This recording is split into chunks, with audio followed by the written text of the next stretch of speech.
अस्सलाम वालेकुम grade 10 students. आज हम चैप्टर नंबर 1 के रिव्यू एक्सरसाइज के लास्ट 2 क्वेश्चंस को सॉल्व करेंगे।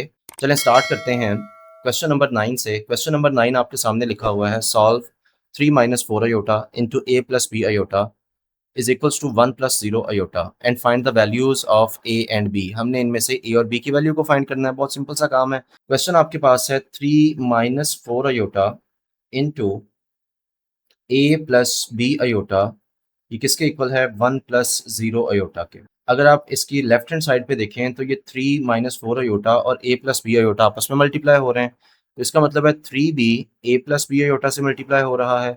इसी तरह से माइनस 4 अयोटा ये भी a प्लस बी अयोटा से मल्टीप्लाई होगा और राइट साइड पे 1 plus 0 iota as it is आ जाएगा। ठीक है, सो मल्टीप्लाई करके देखते हैं। 3 को a से मल्टीप्लाई करूंगा तो 3a आएगा, 3 को b अयोटा से मल्टीप्लाई करेंगे तो 3b अयोटा आ जाएगा, माइनस 4 अयोटा को a से मल्टीप्लाई करेंगे तो माइनस 4a अयोटा आएगा। इसी तरह से माइनस 4 अयोटा को प्लस b अयोटा से मल्टीप्लाई करेंगे तो ये 4b अयोटा स्क्वायर आ जाएगा इक्वल्स टू 1 प्लस 0 अयोटा। फिलहाल हम इसको एज इट इज लिखने लगे हैं। इसमें अगर आप देखें तो माइनस 4 भी एज इट इज आएगा और अयोटा स्क्वायर की वैल्यू हमारे पास -1 है, तो हम उसको पुट कर देते हैं। सो 3a और यहाँ पे देखें तो माइनस माइनस प्लस 4b को 1 से मल्टीप्लाई करेंगे तो प्लस 4b आएगा। हमने रियल पार्ट्स को अलग कर लिया। इसी तरह से जो दो इमेजिनरी पार्ट्स हैं, एक आपके पास ये 3b अयोटा है और दूसरा -4a अयोटा है, तो इसमें से हम क्या करेंगे, हम अयोटा को कॉमन ले लेते हैं और आपके पास बाकी क्या बचेगा 3b माइनस 4a। ठीक है, is equals to 1 plus 0 aorta.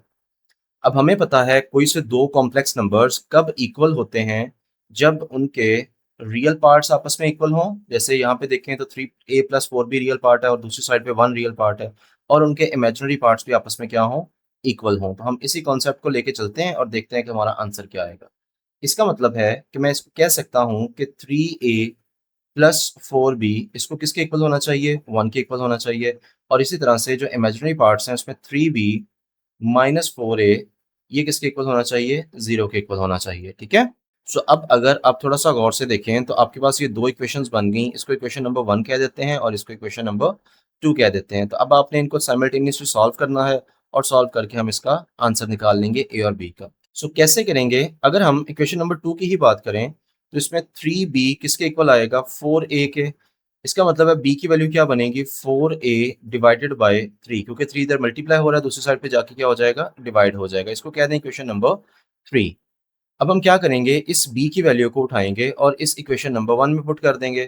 तो चलें उसको लिख भी लेते हैं, put the value of b in equation number 1। ठीक है, तो ये क्या बनेगा, 3a प्लस 4b, b की जगह पे क्या आएगा 4a ओवर 3, जो हमने अभी क्वेश्चन नंबर 3 में इसकी वैल्यू फाइंड की है, इज इक्वल्स टू 1। अब अगर आप देखें तो यहाँ पे जो 3 है ये यहाँ पे डिवाइड हो रहा है, तो हम दोनों साइड्स पे इसको मल्टीप्लाई कर देंगे। तो 3 को 3a से भी मल्टीप्लाई करेंगे, इसी तरह से 4 इंटू 4a ओवर 3 से भी मल्टीप्लाई करेंगे इसको, और 3 को 1 से भी मल्टीप्लाई करेंगे। सो ये क्या बनेगा, इसको अगर आप थोड़ा सा मजीद सिंप्लीफाई करें तो ये आपके पास आ जाएगा, 3 को 3 से मल्टीप्लाई करेंगे तो 9a आएगा। इसी तरह से ये 3 इस 3 से कैंसिल आउट हो जाएगा, तो आपके पास क्या बचेगा, plus 4 into 4a is equals to 3 one जार 3। तो ये बनेगा 9a प्लस 4 फोर जार 16a is equals to 3।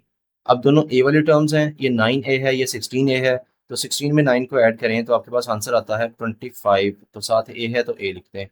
So a हमारे पास आएगा 3 ओवर 25। तो हमने यहाँ से क्या किया, a की वैल्यू को कैलकुलेट कर दिया विच इज 3 ओवर 25। अब क्या करेंगे, अब इस a की वैल्यू को यहाँ से उठाएंगे और इस इक्वेशन नंबर 3 में पुट कर देंगे। ठीक है, so put it in equation number 3। ठीक है, इक्वेशन नंबर 3 हमारे पास है b is equals to 4 over 3 और साथ a है, तो a की जगह पे क्या लिखना है, उसकी वैल्यू को विच इज 3 ओवर 25। 3 से कैंसिल हो जाएगा, तो b की वैल्यू मेरे पास आएगी 4 ओवर 25। ठीक है, सो हमने a और b दोनों की वैल्यू को फाइंड कर लिया और यही हमसे इस क्वेश्चन में डिमांड किया जा रहा था।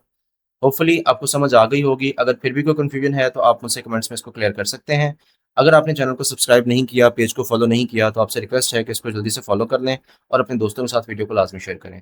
चलें मूव करते हैं इस एक्सरसाइज के लास्ट क्वेश्चन पे, विच इज़ क्वेश्चन नंबर 10।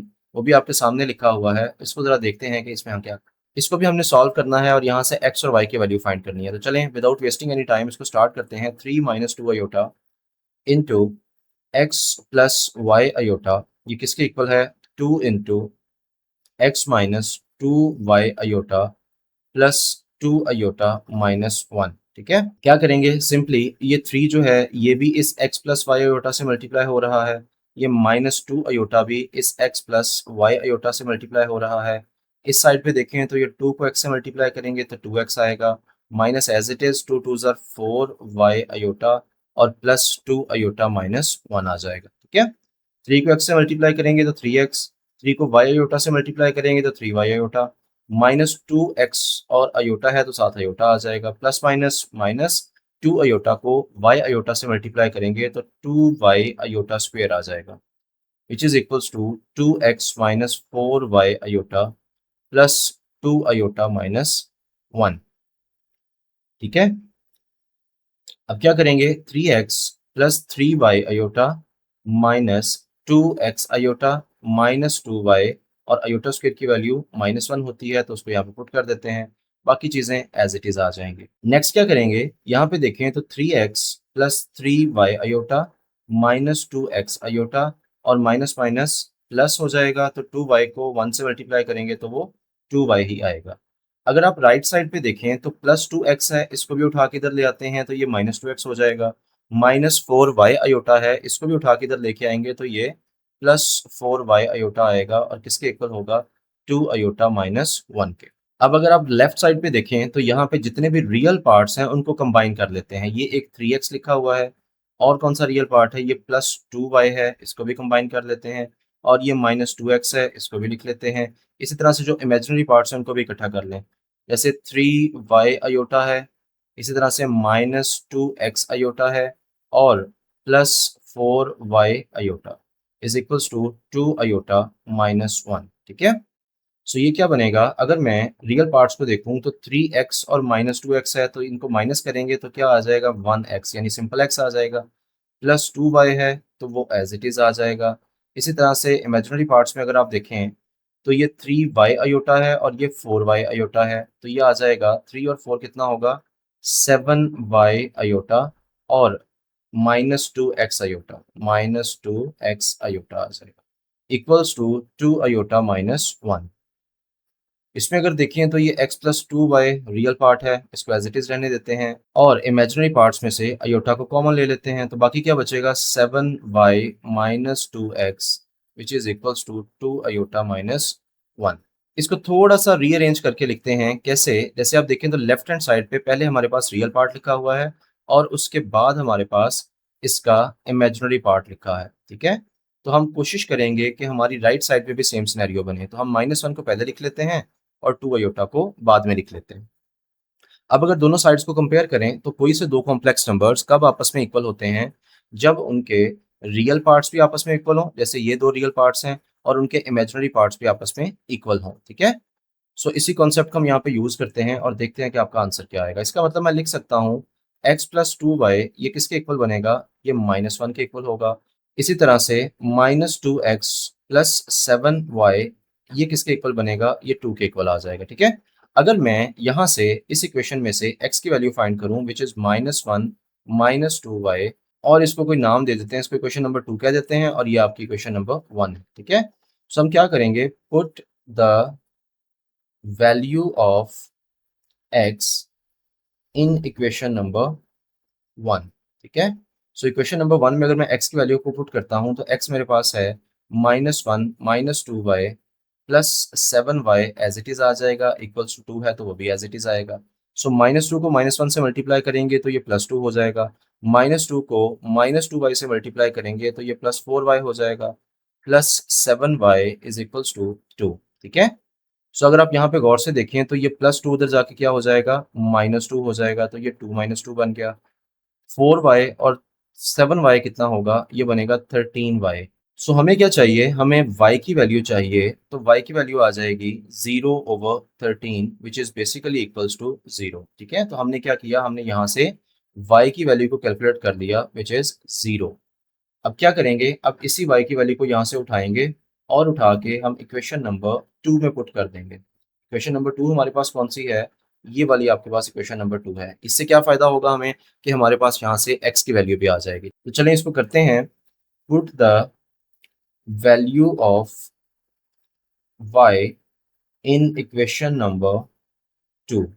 ठीक है, सो इक्वेशन नंबर 2 हमारे पास है x is equals to -1 -2y। तो y की जगह पे क्या आना है, उसकी वैल्यू विच इज 0।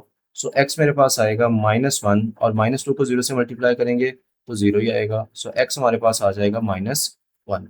सो हमने क्या किया, हमने यहाँ से x की वैल्यू को भी कैलकुलेट कर लिया विच इज -1, और ऑलरेडी हम यहाँ से y की वैल्यू भी कैलकुलेट कर चुके हैं विच इज 0। ठीक है, सो ये बहुत इंपॉर्टेंट लॉन्ग क्वेश्चंस हैं, आपने इसको अच्छे तरीके से करना है, एग्जाम के पॉइंट ऑफ व्यू से इंपॉर्टेंट है, पॉसिबल है कि पेपर का ये पार्ट होंगे।